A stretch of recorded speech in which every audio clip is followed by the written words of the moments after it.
Hi, Beach Channel. My name is Carla, and we have another episode today. I'd like to introduce my guest, Alberto Schlesinger, who, by the way, is my cousin.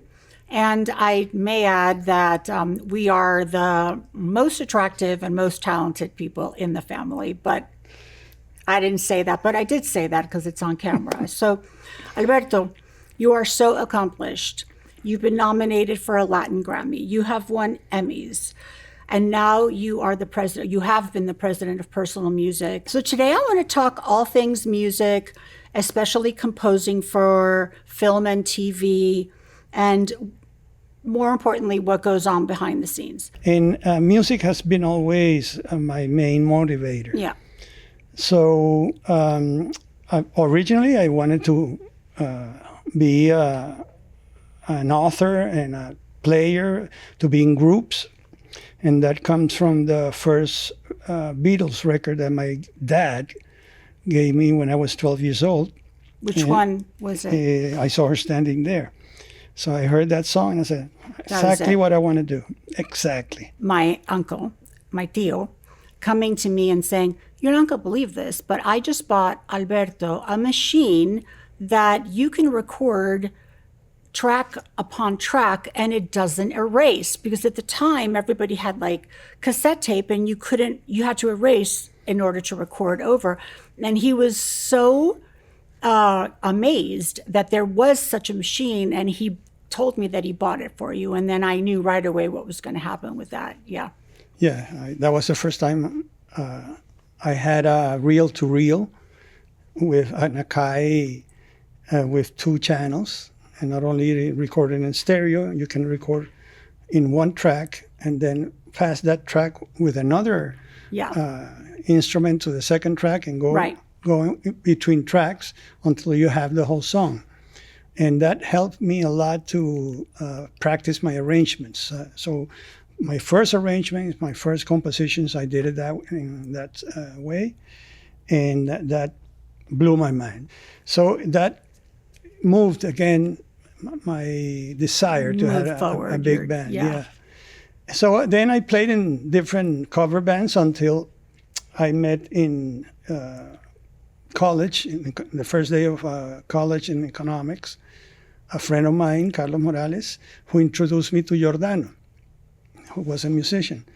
And with Giordano and his brother, Evio, we created a band called Siete Cuero. Wow. That you can look up in YouTube, Grupo Siete Cuero. And we recorded an album in Puerto Rico. It was the first time that somebody went to Puerto Rico to record, where all the salsa orchestras recorded. And I brought a producer from New York. And I learned a lot about production in that moment.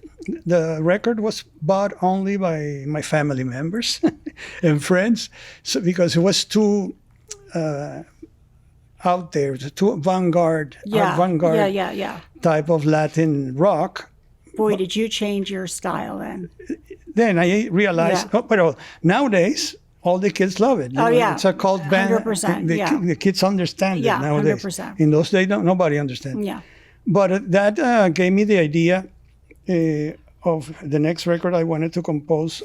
Everybody would have to like it. You skyrocketed. I mean, I've never seen anything like it. And like, I remember Calle Ocho, the festival. I mean, there was tens of thousands of people coming impressed, just to see you.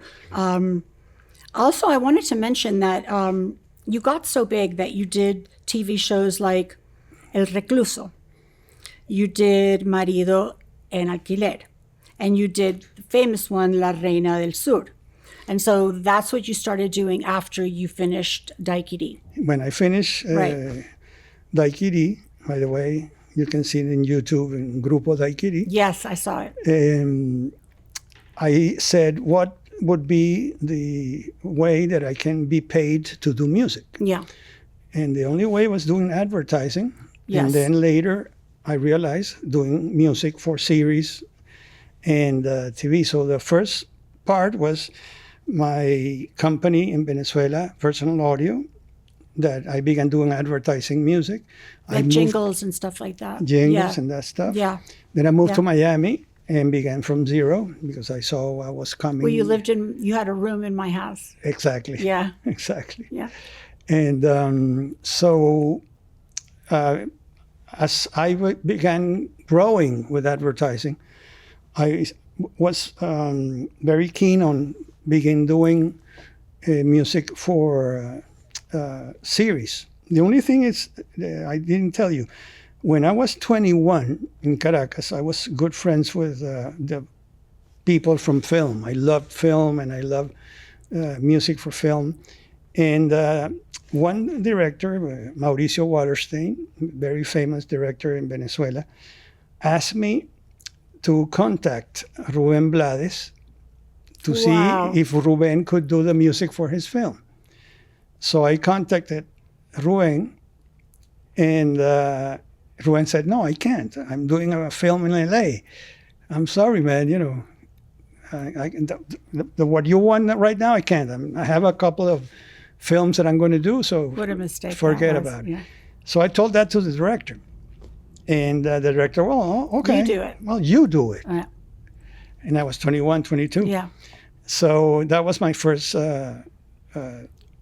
try of doing music for a film. And I was surprised because even the film critics that wrote for the newspapers, El Nacional, Yeah. talked about the film, but talked for the first time that I the saw music. about the music. I went back to school. I was 48. I called you. I said, "Where can I become a music producer?" And you said SAE. And so I went. It was right near my house.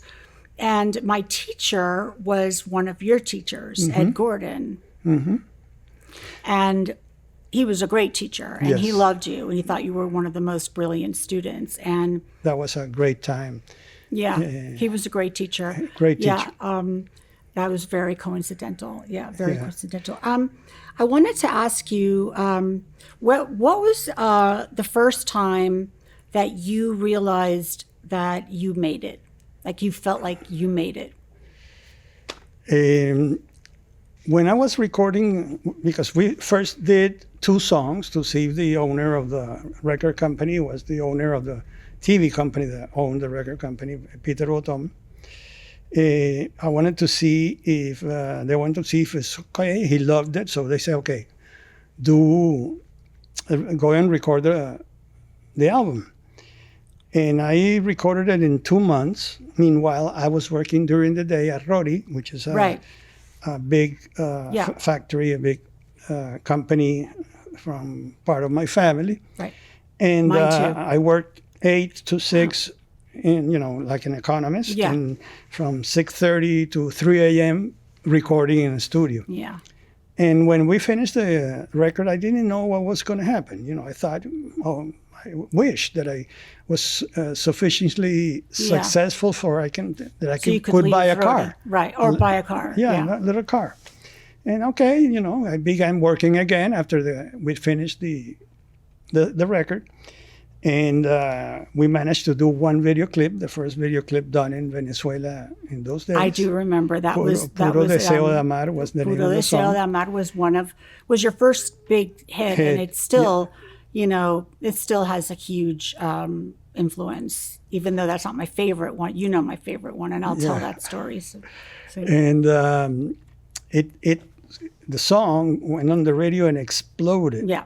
And I was impressed. So 1 month after, my friend Alejandro Blanco Uribe, who was in charge of the new record company, Fonotalento, that was bringing in new talent to the record industry in Venezuela, knocked my door on a Saturday morning and told me, "Hey, you cannot work anymore in Rori. You have to. The song full-time. already is gold. The record is gold. So you gotta get ready with your band and get your band together, and we're going on tour." And you had only done one song. You had only written that one song. Well, no, we had. Or you did the whole album. No, we already? did the whole album, but Okay. that was the first hit that Right. we Okay. put out for radio. And I say, "Well, let's do it." And I threw myself without a parachute to that. No And, plan B. No plan B. It went so successful that it sold triple platinum and was more than 300, almost 400,000 copies. And in those days, that was a lot. A in those lot, days, that a was lot. a lot. No, yeah. and still today. It's still a lot, yeah. Because it was physical, Yeah, yeah. vinyls. And I said, and then the first time that I was in the car, I knew that the song was, I heard the song in the car. I said, wow, those moments that you don't forget. That was the time you said you... No, I was happy, wow, we made it to the radio at least. But we presented the song on October of 83.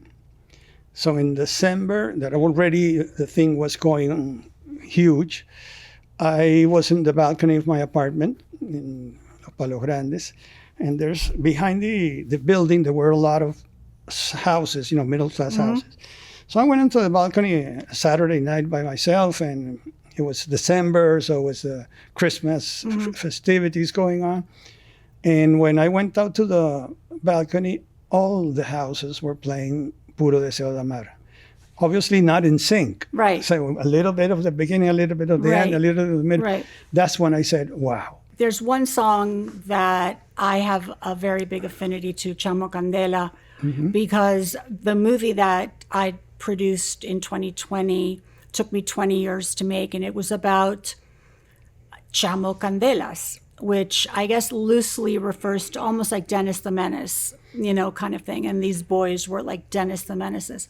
And I wanted to put it in the film. And I was talking to John Leguizamo about it, and he asked, where do I want it? And I'm like, I want it to run in its entirety, so over the end credits, please. Glad and proud, because the movie Critical Thinking is a great movie. Thank you. And I loved it. And to hear and listen to my song at the end. Yeah, it's was crazy, like, right? So that may be another rush. time where you were like, I really made it, because it's in a John Leguizamo movie as well. Obviously. I wanted to ask you about a subject that's, good and bad, AI.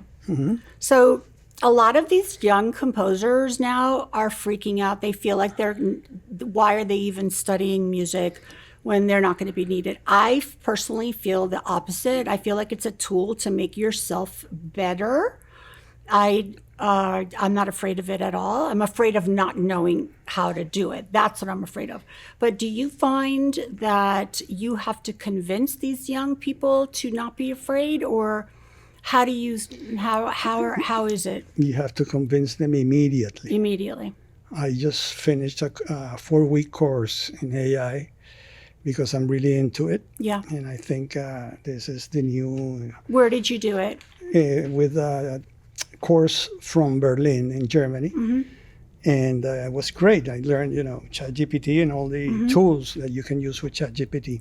But for the young musicians, and I've seen it, a lot of are, rejecting AI that is not honest, that's going to take the work from the musicians. If you don't study music and you don't know later what to ask the computer, The prompts are the most important thing. which is the prompt. Right. And if you don't know music, you can do a song, because everybody can do a song in AI. But a good song, and especially for a purpose, you need to know music. Yeah.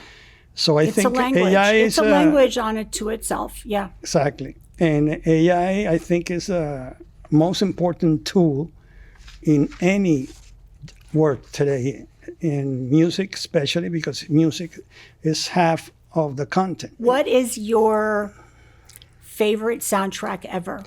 Well, talking about make or break, when you listen to Star Wars and listen to the Darth Vader song, dun, dun, dun, dun, dun, dun, dun, dun, dun, dun, dun, immediately you feel a rush, you feel the emotion that you had when you were in the theater watching it. So I think any movie that John Williams had done, including you can't even, right? Raiders of the Lost Ark, Indiana Jones, and you remember immediately when you hear the first couple of bars that remember the song, the movie, and immediately makes you feel what the movie Yeah. transmitted. For me, it's The Big Chill or The Graduate. That was a good one. Yeah. But that's there were songs. That Yeah. would be Not the music. That would be composition. that would be the music Yeah. supervisor. They were great. Incredible. Yeah. The list of songs that are Yeah. in The Big Chill and The Graduate, incredible. Well produced. Produced. And chosen. If you had to, if you looked at all the scores in the last, let's say, 20 years, which one do you wish you would have made? That's a hard one. But I will say any Indiana Jones. And there's one called Catch Me If You Can. Yeah. Because the music there was so good and so distinct from Yeah. other type of music. I said I would have. You would I have. think the liked it. idea of that composer Yeah. he used, it was incredible. Well, now you have AI, so Yeah. you could do it now. Exactly. Analog or digital? Digital. I love analog. I began in analog. Yeah. And there's nothing compared to analog In the ear. in the ear, there's no especially to compression. the people that lived analog. And there's no compression. I mean, you hear every. But the people You know, nowadays, Yeah, they don't. they haven't been educated. The ear hasn't been educated in analog. It's like if you hear a James Taylor record, you can hear him move his fingers on the guitar, and it's so satisfying. I prefer any songs when you hear it on vinyl. On a vinyl is Yeah. much better Yeah, because For it's sure. not compressed. for sure, and it gives you this nostalgia where you But can't get. we were with- so CD. accustomed by the record companies Yeah, to listen in MP3 and listen, Yeah. compressed. yeah. That you get accustomed, you don't say anything, and you're born with that. Do you think it's because companies like Apple, they wanted to sell their iPods, and so the only way to get a lot of songs so they could sell and you could have your entire music library, they needed to compress it and have that dynamic range go away? Yeah, obviously. Maybe that's the reason. Obviously, the first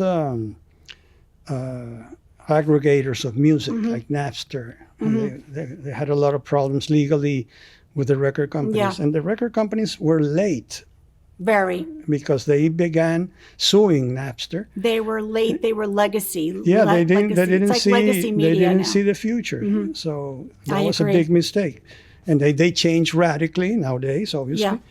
And the big cash flow that they get is from streaming. Yeah. But now there's a movement, a big movement worldwide, where vinyls They're coming back. are back. Yeah. And they're pressed in a much thicker vinyl, so you can get the whole Dynamic range is back. Yeah. sound band. Yeah. And it's incredible. I bought not so long ago Sgt. Pepper's from the Beatles, and I Oh, remember I'm going to do that. and, I'm going and to I do that. heard it in the new pressing. It's a completely different experience, right? You listen to instruments that you didn't listen You didn't before. even know it was there. Yeah, so it's 100%. impressive. So it's impressive nowadays. Every big launch Is going back. includes A vinyl. a vinyl.